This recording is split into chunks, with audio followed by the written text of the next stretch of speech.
On nous dit ce matin que les températures sont de saison. Je regarde derrière les vitres et c'est vrai de vrai. Tout partout du soleil et un petit vent bon.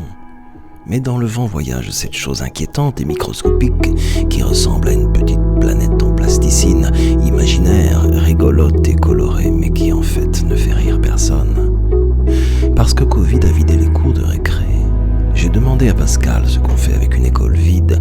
Pascal est directeur d'école à Monceau-sur-Sambre, dans ce qu'on appelle le Grand Charleroi. Il fait une pause dans son après-midi pour nous parler de son intérieur Bible. Bonjour Vincent, alors voilà, comme tu le sais certainement, en tant que directeur d'école, on n'est pas tout à fait 100% confiné. Donc on a organisé l'école de manière à avoir une tournante, une permanente 28 heures par jour. Et donc on s'est relayé avec les éducateurs, les enseignants maternels, les enseignants primaires. Et voilà, moi je suis allé presque tous les jours la semaine passée. Et ça fait drôle, hein, ton école est vide, pas d'enfants, donc aucun enfant s'est présenté chez nous. Et voilà, on en profite pour faire des travaux de rangement, de nettoyage, on a tout désinfecté, du travail administratif, et puis voilà, je ramène aussi un peu de télétravail à la maison. Voilà, c'est spécial ce confinement, mais en même temps, je réalise que ça fait du bien. On a un peu baissé la vitesse, la cadence, et voilà. Donc au niveau du confinement, bien sûr, outre toutes les inquiétudes liées à la maladie, je réalise que ce temps remet pas mal de choses en question et finalement apporte aussi des choses. Je pense que cette situation difficile, dramatique, comme je pense la plupart des tempêtes de nos vies, nous met en évidence nos faiblesses, les faiblesses aussi de la société, les carences, les difficultés, mais aussi nos forces. Et donc c'est un temps de réflexion qui est intéressant. Parce qu'à vrai dire, quand on y pense, on se dit que tout ça, quand ce sera fini, si vraiment on ne se laisse pas modeler par cette saison, c'est vraiment ça qui n'aurait aucun sens. Comme Déborah, hier, le verset qui vient à Pascal, c'est Ésaïe, qui nous réapprend à rester tranquillement confinés. Mais Pascal pense aussi à cet enfant qui apporte un tout petit peu de pain, de poisson, et ce geste tout petit qui va devenir grand, qui va remettre les disciples en mouvement, simplement.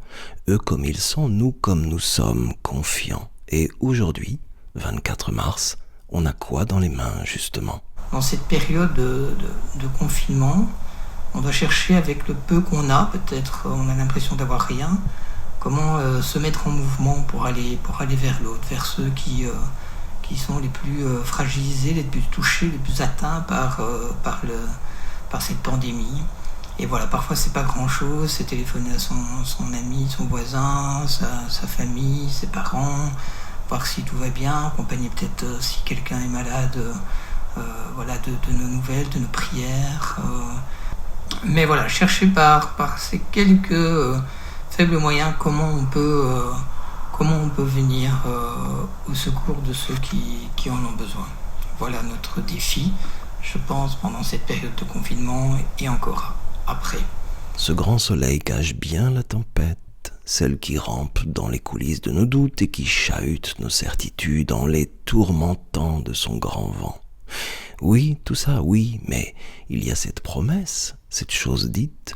Oui, la tempête, elle est là, elle nous inquiète, mais traversons vers l'autre rive, vers tout ce qui sera nouveau après. D'ailleurs, on n'est pas seul. Aussi, c'est ce chapitre où Jésus aide à traverser la tempête dans les évangiles.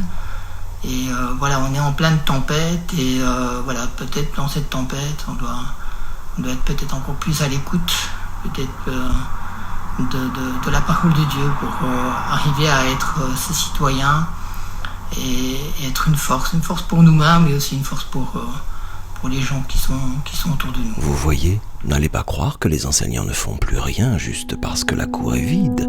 Bientôt reviendront tous ces sons du dehors. Entre-temps, apprenons ce que de tout ceci notre cœur n'a pas encore compris.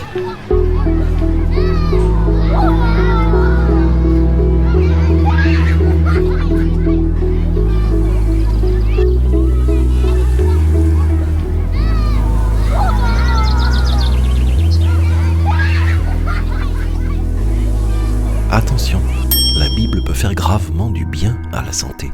Elle ne contient ni diluants, ni agents toxiques, ni substances allergènes.